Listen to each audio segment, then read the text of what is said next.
Now we're going to get down to the nitty-gritty of what Indians are all about. I still say we Indian people are believers in the truth. This is the way of life that was given to your people. You're born an Indian, you're going to die an Indian. Indianness is a good life. You're facing an Indian this afternoon. This week on Muskogee Vision, Kevin Barnett brings us a look at the culture camp held at Holdenville. We continue our series of candidate video profiles this week featuring Tulsa, Wagner, and Creek districts. In the following weeks, Muskogee Vision will be airing the Principal Chief video profiles, but due to the number of candidates in this year's election, the video will be edited into 3 parts and be aired on consecutive episodes. Just a reminder, the video profiles for all the districts and the chief and second chief elections can be found on our YouTube channel. Just go to YouTube and search Muskogee Media, and while you're there, subscribe or leave a comment.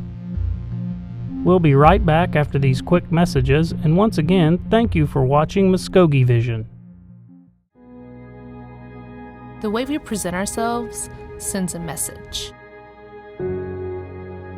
It can be the loudest voice you have. Let your song ring out. We are still here. Remind the world of your ancestors. Make them never forget the resiliency of Native people. These are threads. These are threads. These are threads. These are threads for the tread you make.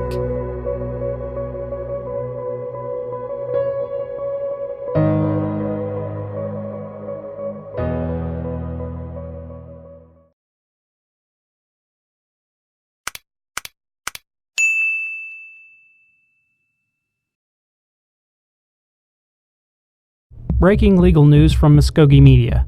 According to a statement issued Wednesday, August 14th by the U.S. Attorney's Office for the Eastern District of Oklahoma, former Principal Chief and current Principal Chief candidate George Tiger has been indicted for bribery. According to the indictment, Tiger did corruptly solicit, demand, accept, and agree to accept a thing of value from persons known to the grand jury, intending to be influenced and rewarded in connection with a transaction or series of transactions of the Alabama-Quisarty tribal town, involving $5,000 or more. It is important to note that a grand jury indictment does not constitute evidence of guilt. Muskogee Media will have more concerning this developing story.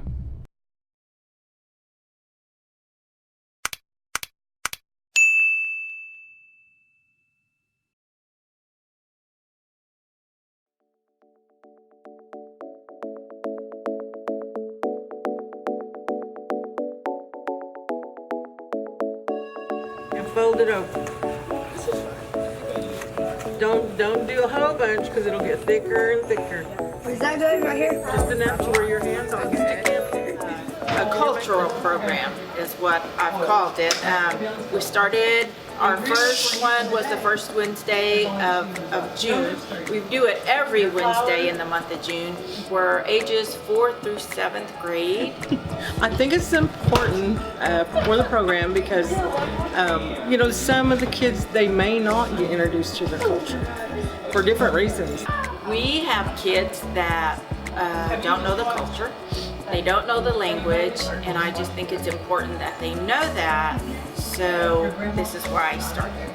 And most of the kids, they don't know how to make fry bread, and they don't know how to they've never had that experience, and they don't know any of the language. And I just wanted to introduce them to this, and then next year we expand more and more. And now we're getting ready to make fry bread. I wanted all the kids to have to learn to make fry bread. They're going to get their hands in it, and we're just going to teach them how to do it, and they're going to get to fry their own fry bread. Wow. How many do they need to make? One or no? Oh, I'll make 3. And then you can take your dough home because you can have your bowl. I hope that when these kids walk out these doors, because when we have things at school that pertain to Native Americans, it's always during Native American Month. And I've got some kids at school that I can say, what tribe are you? And some of them don't even know. So I just hope that they embrace who they are and are proud of who they are, because as a lot of times our Native kids hold back and they don't have to. And I want them to know that they can hold their head up and that they can go far just being who they are.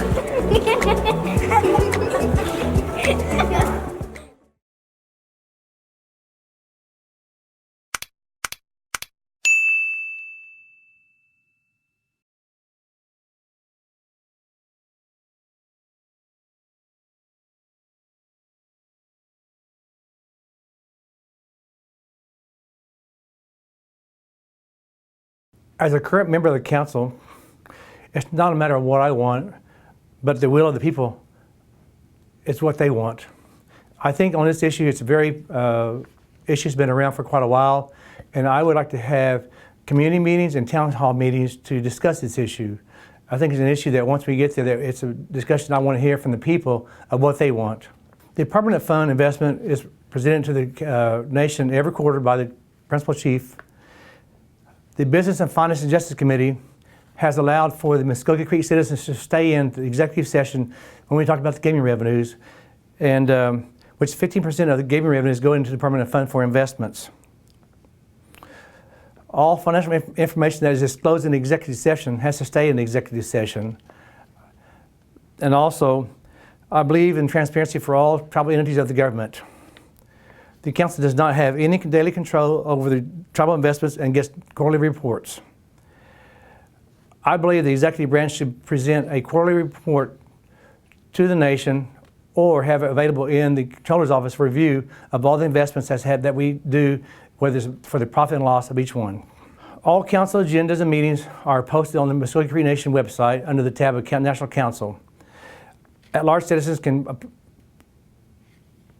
sign up for a Muskogee newspaper, but also I think the National Council should probably get a Facebook page. I'm in favor of that to enhance the what goes on in the nation and the council. And also I believe that we should be streamlining the council committee meetings on a monthly basis. Yes, I do. I'm in favor of the media being independent from the executive office, and I would support this amendment only if it had a structure with a governing news/editorial governing board. I took an oath to uphold the Muskogee Creek Nation Constitution.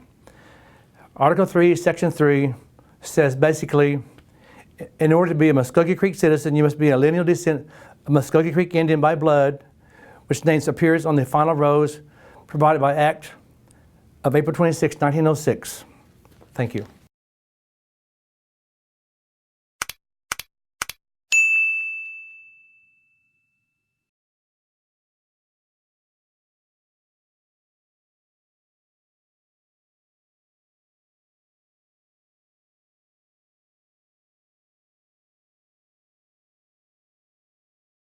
I understand that the blood quantum requirement for elected officials limits the number of Muskogee Creek citizens that can actually hold tribal office.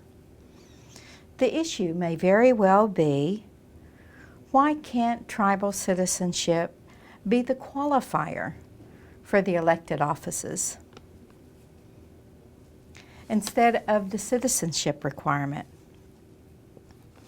which is based on the Muskogee Creek Nation lineal descendants of those Muskogee Creek Indians by blood, whose names appear on the final Dawes Rolls of 1906. In the United States, citizenship is not the only requirement for elected offices. The United States eligibility requirement for the United States President, for example, is you must be a natural-born citizen of the United States, a requirement that was designed to control federal government, to control foreign government interferences. For elected purposes, in the Muskogee Creek Nation, I believe that this was designed, the 1/4 blood quantum was designed to promote our tribal cultural habits, our tribal cultural history, our tribal cultural values for preservation and continuance of our great nation that is founded on U.S. treaties and congressional acts. So do I support removing the blood quantum requirement for Muskogee Creek Nation? No. I believe in the future it will be necessary as our Muskogee blood will be thinning, but at the time, no, I do not support removing the blood quantum. To provide a better understanding of Muskogee Creek Nation investments, I would propose legislation that requires a redesign of the Muskogee Creek Nation Financial Investment Report into an organized format that identifies generated revenue and investments with details of projects completed, present, ongoing, and proposed. To improve transparency, said legislation would require a mail-out to Muskogee Creek Nation citizens with an annual announcement in the tribal newspaper. I know that the financial transparency is available through the Comptroller's office, but I believe that also for citizens that want to view the financial transparency of investments, it would be nice for them to be much clearer and easy for people to understand that don't deal with financial issues. Do you have a plan to increase communication with at-large citizens? Yes, I would initiate legislation that supports improved online communication for at-large citizens. Examples of this would be the software capabilities, improvement of the software capabilities for electronic filing of applications for the Muskogee Creek Nation program services with links to attached documents, and for the applicant to view the approved status and expected delivery dates. I think the way to increase communication with at-large citizens is to make sure people realize how many different medias there are out there, as like the newspaper, social media. We could also try push notifications, text alerts, just any way to let everyone know what's going on in the nation. Yes. In 2015, Muskogee Creek Nation Tribal Council passed legislation that created an independent editorial board for the Muskogee News. Since this legislation was passed in November 2018 to repeal the 2015 law, I would support legislation that allows a vote by the Muskogee Creek Nation citizens on this controversial issue. A house divided against itself cannot stand. I believe once it does go through the proper channels allowing citizens to vote on any constitutional amendment, yes, that should be done. The Muskogee Creek Nation Constitution bases its citizenship on lineal descendants of the Muskogee Creek Indians by blood. I believe admittance into the Muskogee Creek Nation is open to any freedman who can document this descendants by Indian blood. My position on admittance of freedmen descendants would be no, and that is according to the Constitution. That is in accordance with the Constitution.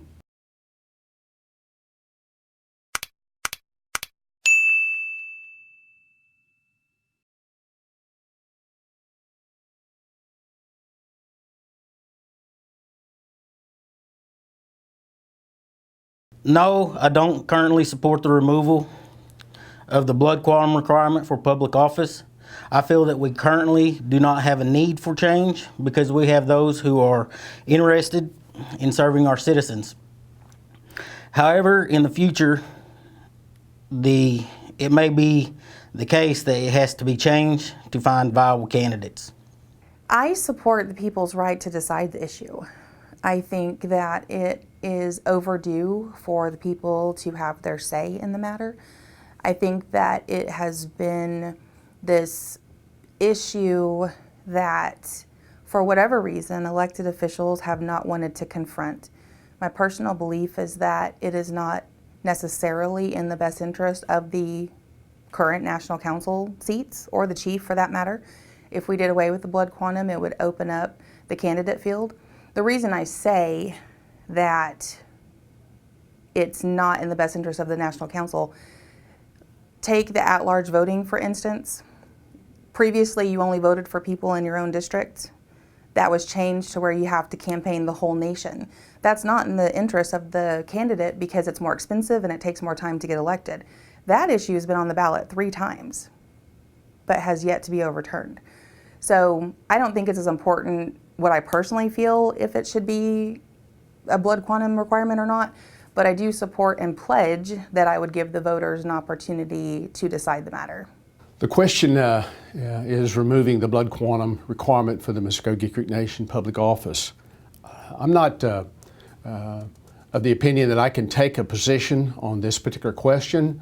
I am running for this office, not been elected yet, and I feel that I would need to seek some input regarding how the district and how the citizens in that area, in the Creek District, feel about this particular topic and subject. I would certainly want some input from those citizens in that area. So I don't believe that I can respond to this question in terms of one way or the other.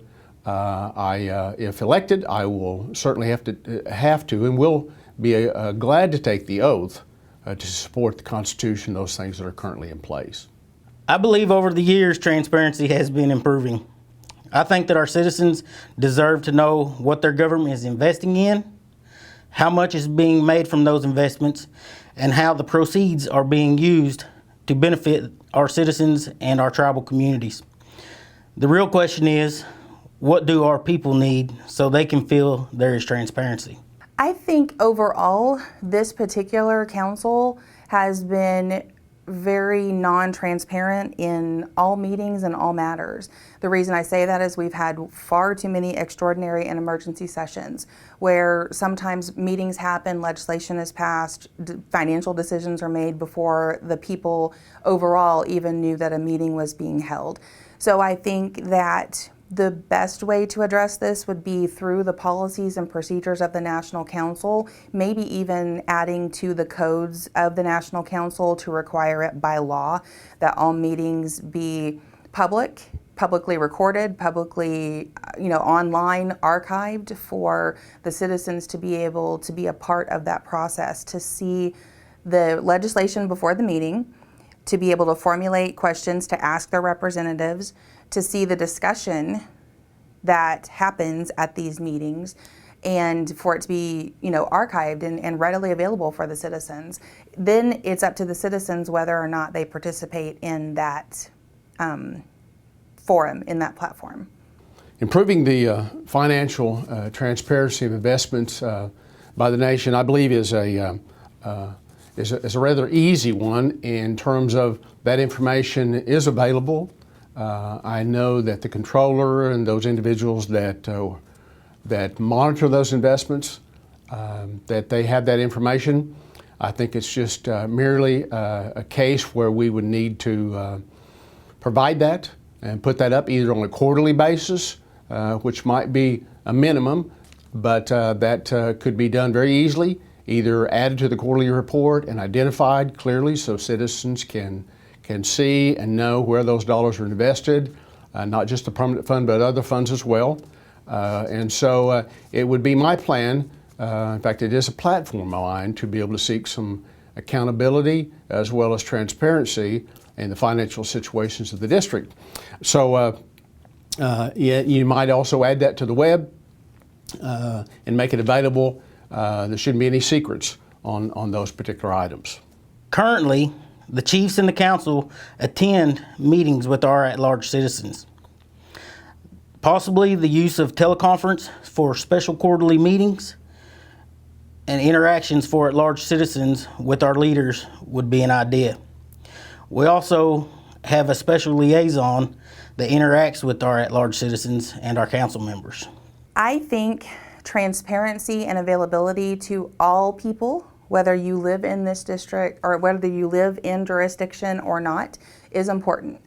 The reason I say this, not that I lived out of boundaries. I lived out of boundaries for about 12 or 13 years before I moved back to Oklahoma in 2002. I know what it feels like to live out of boundaries. I know sometimes we feel neglected as at-large citizens, that maybe we're not as important. But the danger in differentiating between people who live in the jurisdiction and at-large is that when we label people in this manner, it gives us permission to maybe treat them differently. I think we have an accountability to increase communication with all people, not just people who live out of the boundaries. People who live here in jurisdiction, communication's still an issue. People are busy, you have lives, you have children, you have meetings, committees maybe you go to, you're part of your church or your grounds. People are busy, so they want more transparency. I think that opening up communication via social media, recording every single meeting that the National Council has, record all committee meetings, record all working meetings, record all general sessions like they are now, live stream those and then archive them for people to be a part of that so that they know everything that's going on. We're bound by the Public Meetings Act, which is fine for the people that show up, but with today's technology, we have a higher accountability and more resources to be able to be more transparent for the people. So I think communication could increase with everyone, not just at-large citizens. My plan to increase the communications with at-large citizens would be, we currently have a department or a position that manages that. I believe that we would need to increase potentially the employees in that particular department so we could increase the number of contacts as well as potential meetings with those at-large citizens so that there would be some accountability there and we could show that we definitely are making an effort to communicate in a larger format. I believe that we could also schedule, that particular department schedule regional meetings more often to make sure that questions are answered and those individuals at large have the information that they're seeking from the nation, whatever that subject matter may be. As a combat veteran, I fought to make sure the press doesn't have a muzzle on its mouth.